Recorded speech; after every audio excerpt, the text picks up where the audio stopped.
Hi, everyone. Merry Christmas. I'm going to do something a little different today. We're going to take a break from our regularly scheduled readings from Harry Potter, and we're going to do something very different. We're going to have a Christmas special.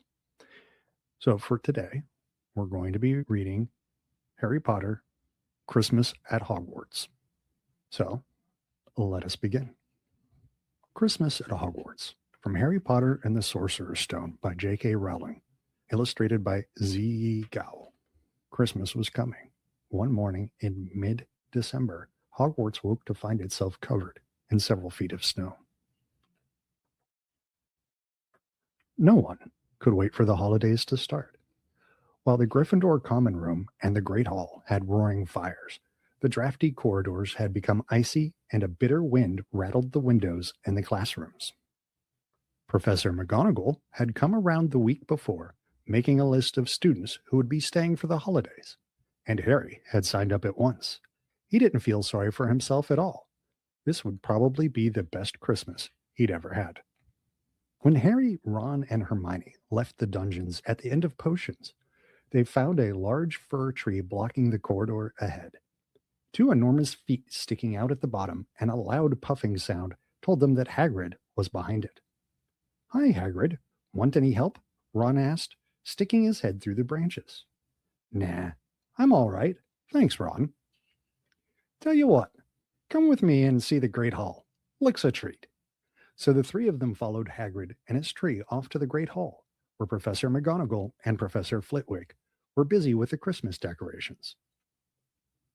"Ah, Hagrid, the last tree. Put it in the far corner, would you?" The hall looked spectacular. Festoons of holly and mistletoe hung all around the walls, and no less than 12 towering Christmas trees stood around the room, some sparkling with tiny icicles, some glittering with hundreds of candles. "How many days you got left until your holidays?" Hagrid asked. "Just one," said Hermione. Once the holidays had started, Ron and Harry had the dormitory to themselves, and the common room was far emptier than usual, so they were able to get the good armchairs by the fire. They sat by the hour, eating anything they could spear on a toasting fork: bread, crumpets, marshmallows, and plotting ways of getting Malfoy expelled, which were fun to talk about, even if they wouldn't work. On Christmas Eve, Harry went to bed looking forward to the next day for the food and the fun, but not expecting any presents at all. When he woke early in the morning, however, the first thing he saw was a small pile of packages at the foot of his bed. "Merry Christmas," said Ron sleepily, as Harry scrambled out of bed and pulled on his bathrobe. "You too," said Harry. "Will you look at this? I've got some presents." "What did you expect? Turnips?" said Ron, turning to his own pile, which was a lot bigger than Harry's. Harry picked up the top parcel. It was wrapped in thick brown paper, and scrawled across it was, "To Harry, from Hagrid." Inside was a roughly cut wooden flute. Hagrid had obviously whittled it himself. Harry blew it. It sounded a bit like an owl. A second, very small parcel contained a note. "We receive your message and enclose your Christmas present. From Uncle Vernon and Aunt Petunia." Taped to the note was a 50-pence piece. "That's friendly," said Harry. Ron was fascinated by the 50 pence. "Weird," he said. "What a shape. This is money?" "You can keep it," said Harry, laughing at how pleased Ron was. "Hagrid and my aunt and uncle. So who sent these?" "I think I know who that one's from," said Ron, turning a bit pink and pointing to a very lumpy parcel. "My mum. I told her you didn't expect any presents, and oh no," he groaned, "she's made you a Weasley sweater." Harry had torn open the parcel to find a thick, hand-knitted sweater in emerald green and a large box of homemade fudge. "Every year she makes us a sweater," said Ron, unwrapping his own, "and mine's always maroon." "That's really nice of her," said Harry, trying the fudge, which was very tasty. His next present also contained candy, a large box of chocolate frogs from Hermione. This left only one parcel. Harry picked it up and felt it. It was very light. He unwrapped it. Something fluid and silvery gray went slithering to the floor where it lay in gleaming folds. Ron gasped. I've heard of those, he said in a hushed voice, dropping the box of every flavor beans he'd gotten from Hermione. If that's what I think it is, they're really rare and really valuable. What is it? Harry picked the shining silvery cloth off the floor. It was strange to the touch, like water woven into material. It's an invisibility cloak, said Ron, a look of awe on his face. I'm sure it is. Try it on. Harry threw the cloak around his shoulders, and Ron gave a yell. It is. Look down. Harry looked down at his feet, but they were gone. He dashed to the mirror. Sure enough, his reflection looked back at him, just as his head suspended in midair, his body completely invisible. He pulled the cloak over his head, and his reflection vanished completely. There's a note, said Ron suddenly. A note fell out of it. Harry pulled off the cloak and seized the letter. Written in narrow, loopy writing he had never seen before were the following words. Your father left this in my possession before he died. It is time it was returned to you. Use it well. A very Merry Christmas to you. There was no signature. Harry stared at the note. Ron was admiring the cloak. I'd give anything for one of these, he said. Anything. What's the matter? Nothing, said Harry. He felt very strange. Who had sent the cloak? Had it really once belonged to his father? Before he could say or think anything else, the dormitory door was flung open and Fred and George Weasley bounded in. Harry stuffed the cloak quickly out of sight. He didn't feel like sharing it with anyone else yet. Merry Christmas! Hey, look! Harry's got a Weasley sweater, too. Fred and George were wearing blue sweaters, one with a large yellow F on it, the other a G.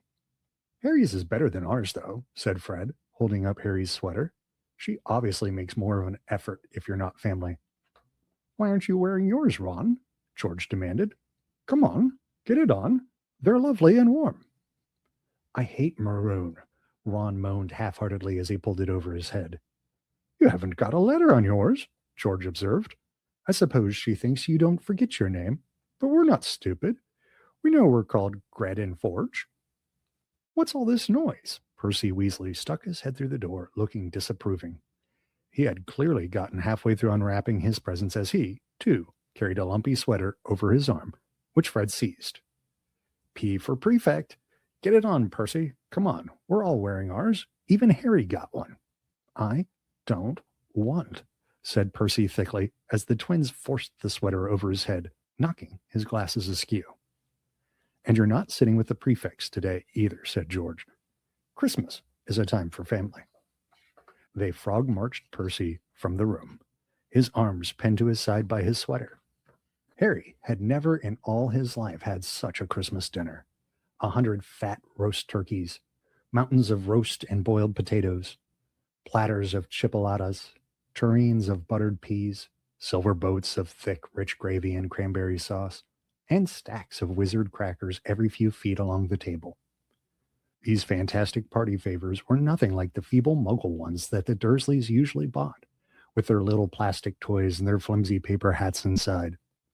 Harry pulled a wizard cracker with Fred, and it didn't just bang, it went off with a blast like a cannon, and engulfed them all in a cloud of blue smoke, while from the inside exploded a rear admiral's hat and several live white mice.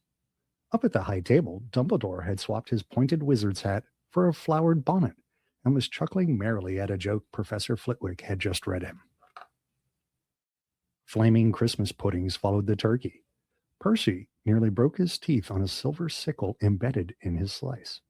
Harry watched Hagrid getting redder and redder in the face as he called for more wine, finally kissing Professor McGonagall on the cheek, who, to Harry's amazement, giggled and blushed, her top hat lopsided. When Harry finally left the table, he was laden down with a stack of things out of the crackers, including a pack of non-explodable, luminous balloons, a grow-your-own-warts kit, and his own new wizard chess set. The white mice had disappeared, and Harry had a nasty feeling they were going to end up as Mrs. Norris's Christmas dinner. Harry and the Weasleys spent a happy afternoon having a furious snowball fight on the grounds. Then, cold, wet, and gasping for breath, they returned to the fire in the Gryffindor common room, where Harry broke in his new chess set by losing spectacularly to Ron. He suspected he wouldn't have lost so badly if Percy hadn't tried to help him so much.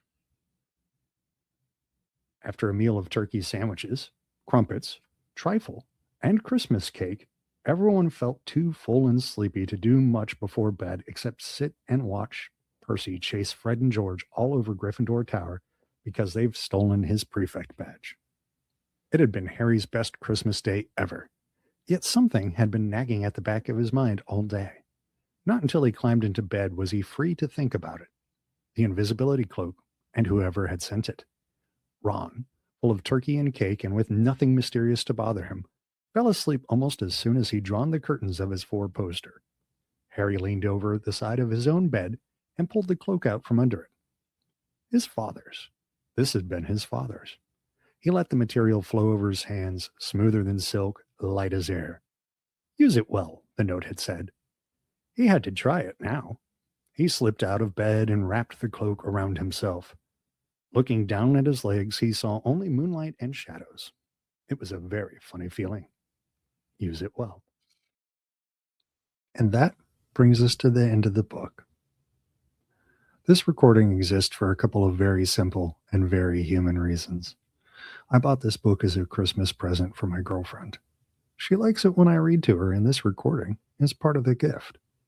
I also used to read to my daughter when she was little, and that mattered a lot to both of us. And on Christmas Eve, it felt right to share a Christmas story. Nothing more complicated than that.